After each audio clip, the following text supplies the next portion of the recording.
Hold on there, sir. Before you submit something as personal as your credit card information online, don't you think you should know if the website is secure? It's Amazon.com. Of course it's secure. Well, actually, that's not really true. Wouldn't it be the goal of a hacker to make you think that you're accessing a secure website like Amazon.com and then steal your information while you're waiting for your package to arrive? Okay, well, if a hacker makes a website look like it's real, then how do I know that any website is real? Well, for me to show you how easily to check the website for security, you must know that there is 3 levels of certificates that a website uses. A certificate is a small, verifiable data file issued to a company that operates a website after they apply for either extended validation, organization validation, or domain validation. The company applies to certificate authorities, who are in charge of producing criteria that all member companies must uphold in order to be verified.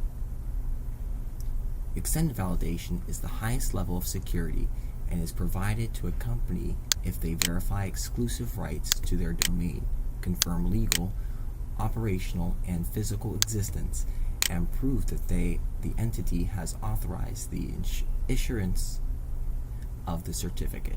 Extended validation is characterized by normal HTTP becoming HTTPS. The padlock in the address bar is activated. The website's legally incorporated name is displayed in the address bar, and most visibly, the address bar is turned green. The next level is organizational validation, and the company is verified to have exclusive rights to their domain, and some examination of their company is done. Organization validation is characterized by normal HTTP becoming HTTPS, and the padlock in the address bar is activated, and additional company information being available through secure site seals on their websites. And the last level is domain validation, and the company is verified to have the rights to their domain. Domain validation is characterized by normal HTTP becoming HTTPS, and the padlock in the address bar is activated. The use of HTTPS in any connection indicates that the connection between the server and the browser must be secured with a protocol called SSL. The padlock in any connection indicates that the browser connection to the server is secure. One of my friends who has researched hacking methods may be able to explain the connections and encryption keys that are used better than I can. Verifying the validity of a website is very important. If a hacker would be able to intercept messages that are sensitive to you, he could steal money, personal information, or even your identity. Okay, so I can check the validity of a website, but how can someone steal my information if I access the website? Is it the operators of the website who are stealing my information? Of course not. While websites can be made to steal information, certificates are used to verify the secure connection between your systems. This connection is what hackers target. SSL encryption occurs between 2 end systems, the browser and the server, where messages encrypted by one can only be decrypted by the other. A hacker targets the key, whose structure is compromised by a very large number created from 2 prime numbers. That is used to encrypt the message and tries to figure it out. So all that's protecting this connection is a large number, and if they guess it, then they can see my information? The fundamental concept of creating a key is that it is very easy to multiply 2 prime numbers together and get a result. But to figure out the very large number and what made it is very difficult. To figure out the key, many methods may be taken. The most simple way to crack a key is to simply guess all possible values.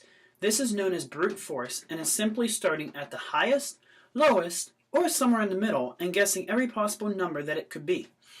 Other methods would be to use prior knowledge to find any possible patterns, but this is not an efficient method. The much more efficient way to crack a key is to factor a very large number to get the prime numbers that made it instead of simply just guessing everything.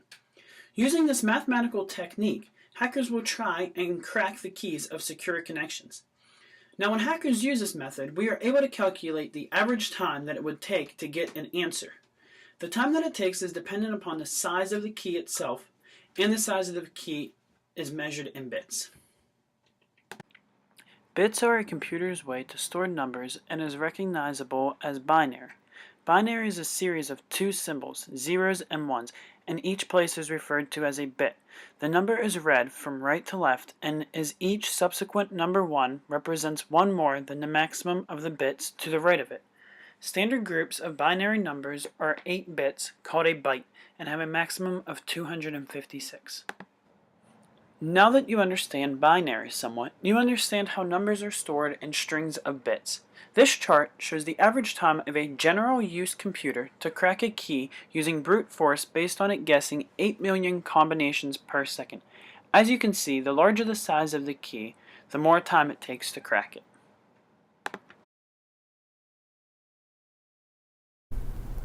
It seems that I'm pretty safe as long as they're using a large number. But what happens if they're not using a general purpose computer? What if they're using a computer that is actually designed to crack keys? Well, I think a picture may be able to help me explain how long it would take.